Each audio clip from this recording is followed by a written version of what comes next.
Welcome back to the Deep Dive. That's going to be fun. Today, we're cracking open the world of play-based learning. And Yeah. trust me, you're in for some serious aha I moments. think so, too. We're exploring excerpts from Learning Through Play in the primary school, Okay. a book that dives deep into the brain science behind why play is so crucial for Yeah, learning. absolutely. It's not just about letting kids be kids. Right. It's about giving them the tools they need to thrive. What's so fascinating about this book is that Yeah. it takes this multi-layered approach. Okay. It doesn't just say play is good. Right. It backs it up with neuroscience, psychology, and real-world classroom examples. It does. It's awesome. It combines it all. Yeah. And it turns out there's a lot more going on in those little brains when they're playing. Oh, yeah? The book breaks down the brain into three main areas: the reptilian brain, the mammalian brain, and the rational brain. Think of the reptilian brain as our basic instinct center. Right. Fight, flight, all that jazz. Normal stuff. Then we've got the mammalian brain, Yes. which handles emotions. Right. And finally, the rational brain, which is Okay. all about higher level thinking. It's a simplified model. Yeah. But Right. it helps us to understand how play impacts different brain functions. Yeah. So think about it when a child is deeply engrossed in play. Okay. They're not just having fun. Right. They're firing up multiple brain regions, especially that mammalian brain, Okay. their emotional center. Oh, wow. Yeah. So they're literally wiring their brains for success through play. They are, Sign me up. right? But here's what really blew my mind. Okay. The book explains that all this brain-boosting action works best when kids feel safe. That makes sense. They introduced this concept called neuroception. Interesting. So, yeah, what is that? Neuroception is like our internal radar constantly scanning for threats. Okay. When a child feels safe and secure, Yeah, their social engagement system kicks in. They're open to learning, Right. connecting, and exploring. makes sense. But if their neuroception senses danger, Uh-oh. it's like a mental slam on the brakes. Yeah. Their fight or flight response takes over, Right. and learning goes out the window. It's true. Yeah. I mean, think about it. Like, Yeah. when you're stressed out, Oh, totally. how much can you learn? It makes you wonder, Yeah. how much are we as adults missing out on Right. because we're constantly stressed? That's a good point. I mean, I know I can't focus on anything when I'm feeling anxious, Oh, my gosh, me either. right? Yeah. So it's a powerful reminder that creating a sense of safety Yeah. is foundational for learning, Absolutely. whether you're 6 Doesn't matter how old you are. or If 16. you don't feel safe, you can't learn. Now, the book goes on to describe 5 superpowers of playful learning, Okay. joyful, meaningful learning, Hmm. actively engaging, iterative, Sure. and socially interactive. So 5 superpowers. 5 superpowers. Okay, let's unpack these. Let's unpack them. All right. First up, joyful learning. I mean, that one seems pretty obvious. I mean, this one seems pretty obvious. Yeah, But the book actually connects it to dopamine release in the brain. it does, So- which is really cool because Yeah. when a child experiences joy during learning, Okay. think that light bulb moment when they grasp a new concept, Yeah. their brain rewards them Mm-hmm. with a surge of dopamine. Wow. And dopamine is like rocket fuel for memory and motivation. So if we want kids to remember what they're learning Yes. and actually be excited about it, Exactly. we need to inject some joy into the equation. It's so true. Makes sense to me. Yeah. Now, what about meaningful learning? Okay, so think back to a time when you learned something new Mm-hmm. that truly resonated with you. Chances are it was because it connected to your existing knowledge, Okay. experiences, or interests. Yeah. That's meaningful learning in action. I get it. It's about making those connections, Uh-huh. weaving new information into the fabric of what a child already knows. So it's like the difference between memorizing a list of facts Right. and actually understanding how those facts relate to the real world. Exactly. And that brings us to actively engaging. Okay. I'm guessing this isn't about sitting passively and Oh. absorbing information like a sponge. No, not at all. No. Actively engaging means kids are driving their learning process. Oh. They're asking questions, Okay. experimenting it, Uh-huh. making choices, Yeah. and taking ownership of their discoveries. Gotcha. And this active involvement literally strengthens those neural pathways in their brains. So it's not just about what they're learning, it's about how they're learning. Exactly. Okay, what about iterative? Iterative. That sounds a little also- more complex. It does. Yeah. Well, think of it like a scientist conducting experiments. Okay. Or an artist refining their technique. Okay. It's about trying things out, Yeah. making mistakes, Right. learning from those mistakes, Mm-hmm. and trying again. Yeah. It's a cycle of exploration, Okay. reflection, and refinement. So it's like embracing the whips moments as part of the learning process? It is. I like that. Yeah. And finally, socially interactive. Okay. I have a feeling this is about more than just sharing toys and taking turns. It is. Yeah. Absolutely. Remember, we are social creatures by nature. Okay. And learning is amplified when we can share ideas, perspectives, and Definitely. experiences. Socially interactive learning recognizes the power of collaboration, Okay. communication, Yeah, right. and that beautiful synergy that happens when minds connect. So it's like play is giving them a crash course in how to navigate the social world through language. It is. And that brings us to another fascinating concept, personal social capabilities. Which, put simply, are the skills we need to build relationships, Okay. understand social cues, and thrive in social situations. Yeah. And guess what? Play is a phenomenal training ground for these capabilities. Wow. Yeah. All right, so we've seen how play is this incredible catalyst for learning. It is. But how do we actually make sure it's happening in the classroom? Right. The book spends some time talking about different ways teachers can assess play. And honestly, this section blew my mind. Assessment in the context of play. Yeah. That's interesting. Right. It might seem counterintuitive, but Okay. it's incredibly valuable. Yeah. Think about it. Just like with any other area of development, we need ways to understand where kids are at, Right. celebrate their strengths, and identify areas where they might need a little extra support. It's about meeting them where they're at. Yes. And helping them grow. Exactly. The book mentions a tool called the Pretend Play Checklist for teachers. The PPCT for short? What's that all about? So the PPCT focuses on 5 key skills that are essential for pretend play. All right. Coming up with play stories. Creating sequences of actions. Okay. Using objects in imaginative ways. Playing with figurines. Right. And engaging in role play. So it's about observing how kids are using their imaginations. Yes. And expressing themselves through play. Exactly. And what's really cool is that the PPCT helps teachers observe these skills across 9 different levels of play, with each level representing increasing complexity. Interesting. For example, a child at a lower level might stick to familiar everyday themes in their play stories, like playing house or going to the doctor. But as they develop, they might start creating more elaborate narratives with multiple characters, fantastical element, and even problem-solving scenarios. That makes sense. The book actually gives a great example of this with a little boy named George. George. So his teacher, Miss Smith, Right. used the PPCT to observe his play and noticed that he was excelling in some areas, but needed a little more support in object substitution and creating story scenes with toys. I see. So it's a perfect illustration of how assessment can provide valuable insights for teachers. By recognizing George's strengths and areas for growth, Mrs. Smith was able to tailor her approach. Exactly. Maybe she provides him with more opportunities to play with open-ended materials like blocks or scarves, or encourages him to create stories using figurines or small toys. That's a good idea. It's like a detective game. It is, kind of. Figuring out how to best support each child's individual journey through play. I like that. The book also mentions another tool called the Mature Play Observation Tool, the DEMPAT. What's the focus there? So the MPIT zooms in on make-believe play and takes into account not just the child's behavior, but also the teacher's role in creating a supportive environment. Oh, interesting. It helps teachers evaluate the overall quality of play in the classroom and identify areas where they can create more enriching experiences. So it's about recognizing that the environment plays a huge role in fostering playful learning. Yes. It's not just about observing the child in isolation. Right. It's about understanding the dynamics at play within a specific context. Exactly. Precisely. And then there's the Play Observed Behavior Scale, or POBIS, which was developed in Russia. Wow.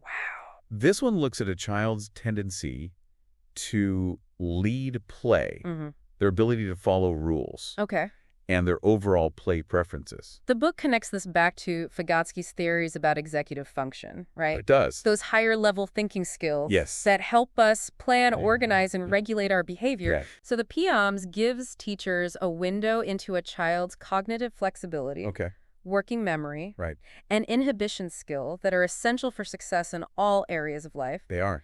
It can help them identify kids who might benefit from specific activities that target these areas. Makes sense.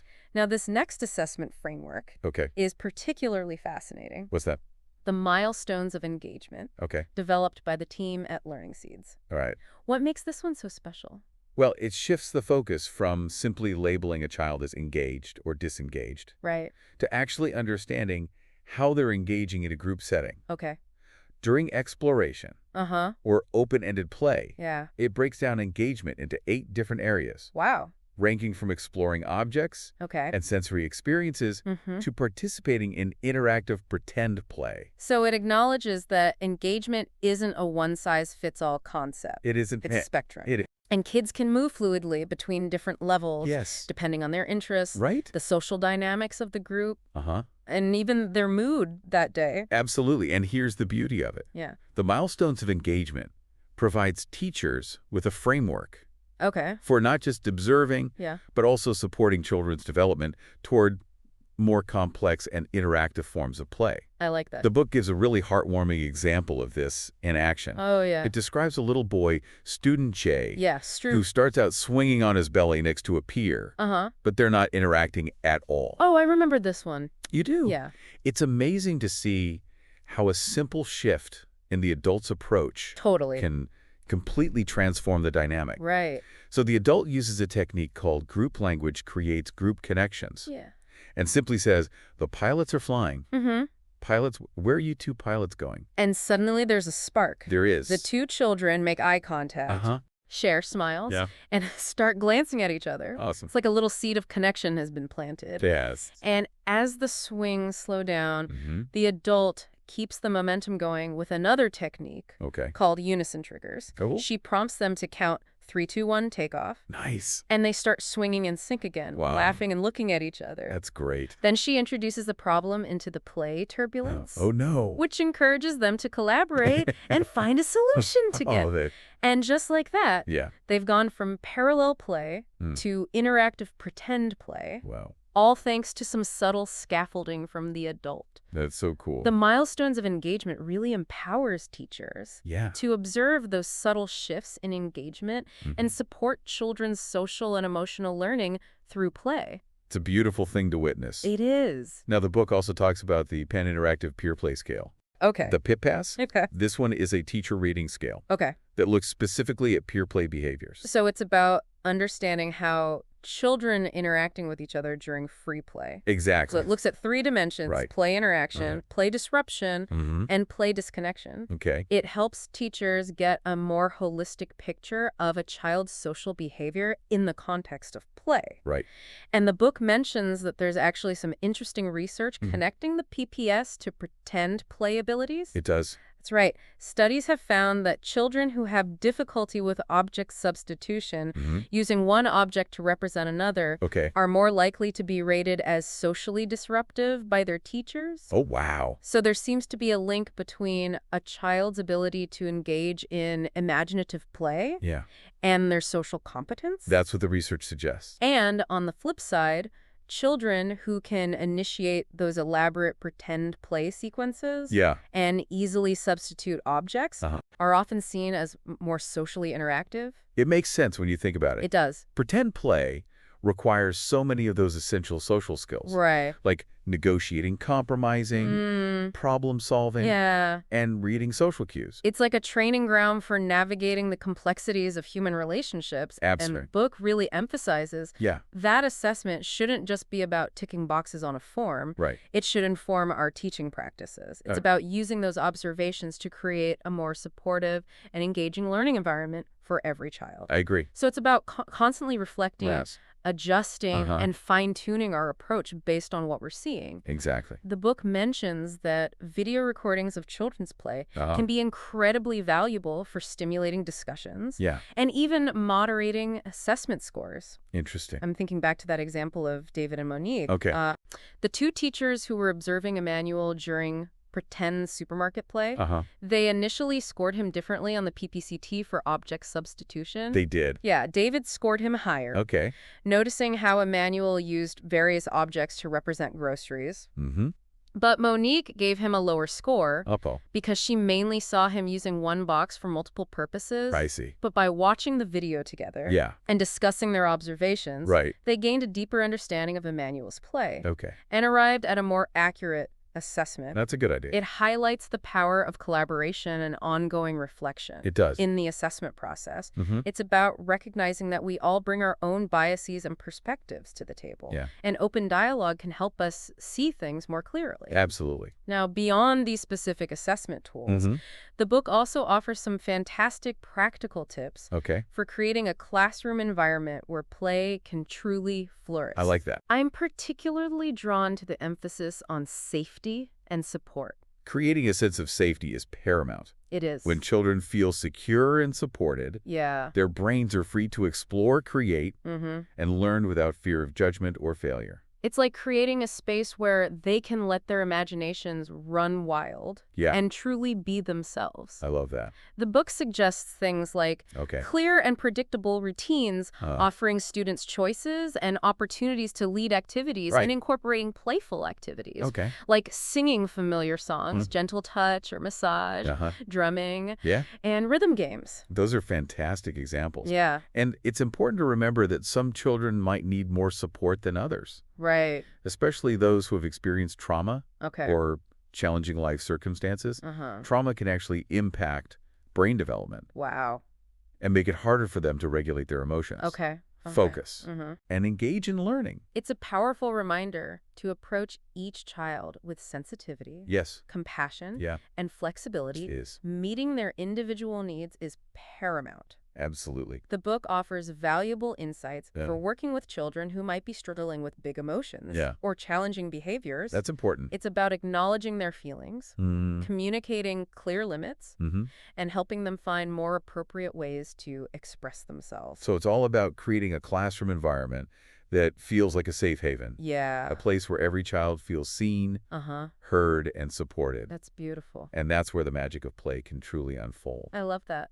Now I'm excited to explore some real-life examples. Me too. Of how teachers are bringing these concepts to life in their classrooms. Yeah, the book highlights some truly inspiring projects. It does. That are weaving play into different learning areas in incredibly creative ways. I can't wait to hear about them. All right, we've talked about the brain science, the superpowers, and even how teachers can assess play. But now let's get to the fun stuff. Yeah.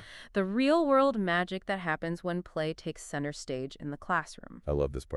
The book shares some incredible examples of projects that are weaving play into learning across different subjects. It's so cool. One that really caught my eye was the Ecology of Fairy Tales project.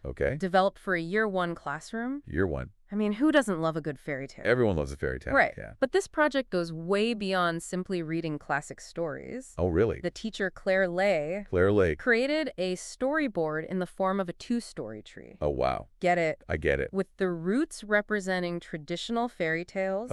And the branches representing fractured fairy tales. So cool. It's such a visual way to get kids thinking about different narrative elements. I love that. So creative. Yeah.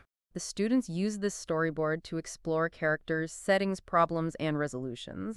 They even got to create their own fairy tales. That's amazing. Which is amazing for developing those literacy skills. Yeah, and what I love is that the teacher didn't just throw them into the deep end. Right. She started by building a solid foundation of knowledge about fairy tales. The classic archetypes, the common themes, the structure of a story. So it's about striking that balance between guided instruction and open-ended exploration. It is. Giving them the tools and then letting their imaginations run wild. I love that. And get this, the project even extended beyond the classroom. How? The students went on a field trip. Oh, wow. To a local park that features fairy tale settings. No way. How cool is that? That's so cool. They were able to connect their learning to the real world. Yeah. And even collaborate with older students to create written reflections and poetry inspired by their experience. Talk about a magical learning journey. Now, another project that blew me away was the Mystery of Language project. Interesting. Developed by St. James Parish Primary School. St. James Parish. This one is all about etymology.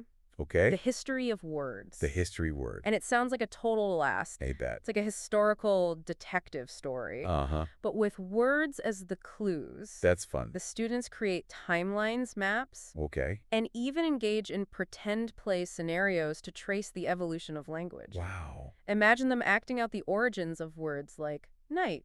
Or alphabet. That's awesome. It's history coming to life. I love it. I love how this project makes learning about language Yeah. so interactive and engaging. It does. And because the school is located on water-run country, Okay. they also explore the connection between the English language Mm-hmm. and the indigenous languages of Australia. That's so important. That's such an important layer to add. Yeah. It's about recognizing the diversity and richness of language Uh-huh. and fostering cultural awareness and respect. Exactly. And get this, the project culminates in a presentation for a real audience, Cool. giving students a chance to share their learning and connect with their community. These projects are so inspiring. They are. They show how play can transform the learning experience, making it more engaging, more meaningful, and more joyful. For both students and teachers. It's amazing. And they remind us that play isn't just for kids. Right. It's a fundamental human need that can enrich our lives at any age. I agree. Whether we're exploring a new hobby, Yeah. tackling a challenging project at work, Mm-hmm. or simply finding moments of joy in everyday life. Right. That playful spirit can make all the difference. It can. It's about staying curious, Yep. embracing experimentation, and never losing that sense of wonder. I love that. So as we wrap up this deep dive into the world of play-based learning, Yeah. I'm left feeling energized and excited about the possibilities. Me too. It's a reminder that learning should be an adventure, a journey of discovery. Absolutely. Filled with joy, connection, and endless possibilities. I couldn't agree more. Thanks for joining us on this deep dive. It was fun. We hope you've discovered some new insights. Yeah. And feel inspired to embrace the power of play in your own life, no matter your age or role. Keep playing, everyone. Until next time, keep playing, keep exploring, and keep those connections strong.